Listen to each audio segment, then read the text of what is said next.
Satreskrim Polrestabes Surabaya kasil ngamano 6 anggota perguruan silat sing nganiaya wong numpak bronpit gara-gara korban kaosan gambar perguruan silat liyane. Akibatnya korban catu gibengan ambek gaman landhep.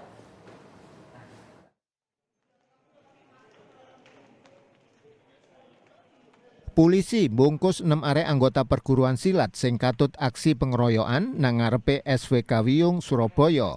Aksi aniaya iku kerekam kamera CCTV barek nggarakno korbane catu.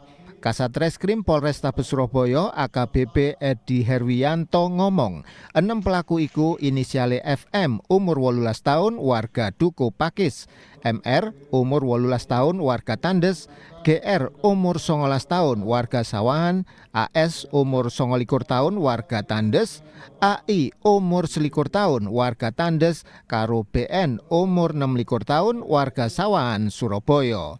Pelaku duwe peran dewe-dewe, ana sing ngibengi korban, barek ana sing nyabet korban nganggo gaman landhep jenis karambit. Sauntara ana 2 pelaku sing dadi joki. Pengeroyokan iku kedadian sakmarihe anggota 2 perguruan silat iku konvoy keliling Surabaya. Kira-kira jam 2 isu uduk-uduk, pelaku ketok korban HF umur 18 tahun warga Sambi Kerep nganggo atribut perguruan silat liyane nang dalan menganti ngarepe SWK Wiyung. Korban langsung dikepung barek dianiaya sampai kepeksa mlayu ninggal bronpite. Para pelaku dijerat pasal 170 KUHP, inciman hukumane paling suwe 5 tahun dibui. Dewi Imro'atin, JTV.